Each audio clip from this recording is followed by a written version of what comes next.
Hello everyone, welcome to my channel. आज मैं आपसे मिक्स वेजिटेबल पकौड़ों की रेसिपी शेयर करने जा रही हूँ। So let's go to the recipe.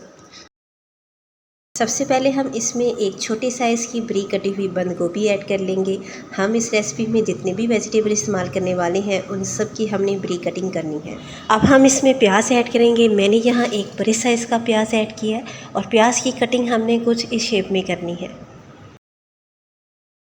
प्याज के बाद हम इसमें पालक ऐड करेंगे। पालक भी हमने 2 छोटे बाउल ऐड किए हैं जिसकी हमने दूसरे वेजिटेबल्स की तरह बरीक बरीक कटिंग कर लेनी।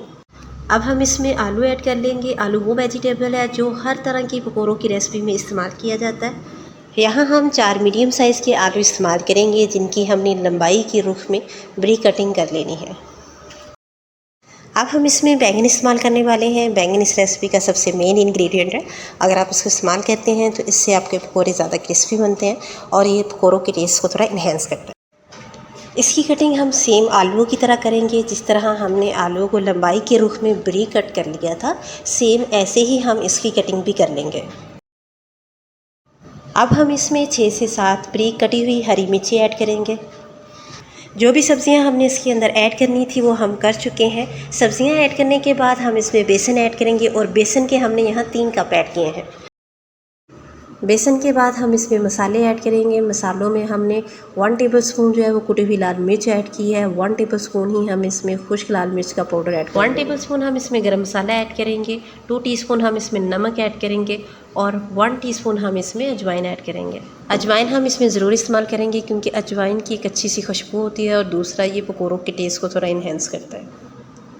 अजवाइन के बाद हम इसमें ज़ीरा ऐड करेंगे और ज़ीरे के बाद हमने इसमें 1 टेबलस्पून हल्दी ऐड करनी है और हल्दी के बाद हमने इसमें 3 टेबलस्पून धनिया के ऐड किए हैं। धनिया इसमें सबसे अहम मसाला है जो हम किसी सूरत भी इसमें से स्किप नहीं करेंगे। मसाले ऐड करने के बाद हम इसमें एक अंडा ऐड कर लेंगे। अंडा मैं इसमें इसलिए ऐड कर रही हूँ कि समटाइम ये होता है कि आप जैसे ही बेसन जो है वो ऑयल में ऐड करते हैं फ्राई करने के लिए पकौड़ों को, तो बेसन जो है वो ऑयल में फैल जाता है। अगर आप उसमें अंडा ऐड कर लेंगे तो आपका जो बेसन है वो ऑयल में फैलेगा नहीं। अंडा ऐड करने के बाद हम इन सब चीज़ों को अच्छी तरह से मिक्स कर लेंगे और हमने इसके अंदर पानी ऐड नहीं करना। कढ़ाई में ऑयल ऐड करने के बाद ऑयल को हम गर्म कर लेंगे। जैसे ही ऑयल गर्म हो जाएगा तो हमने इसके अंदर पकौड़े ऐड करते जाना है।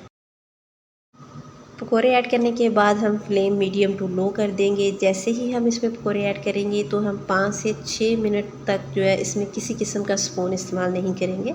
5 से 6 मिनट के बाद हम स्पून की मदद से पकौड़ों की जो साइज़ है वो चेंज पकौड़ों को हम 15 मिनट के लिए मीडियम टू लो फ्लेम पे पकाएंगे ताकि इसके अंदर जो सब्ज़ियाँ ऐड की गई हैं वो अच्छी तरह से पक जाएँ और बेसन का जो कच्चापन है वो भी ख़त्म हो जाए।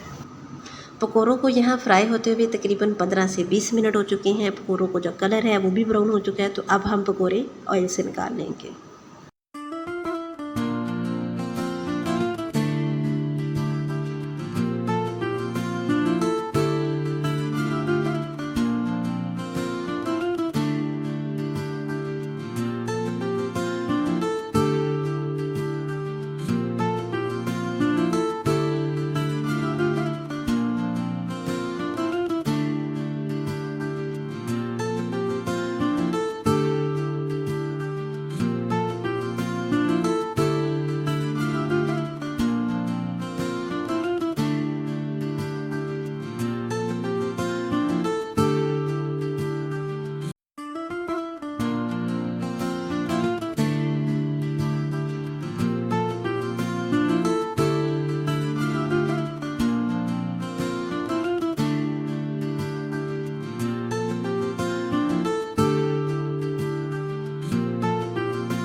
आई होप कि आपको मेरी आज की ये रेसिपी पसंद आई होगी। Thanks for watching my video and subscribe my channel.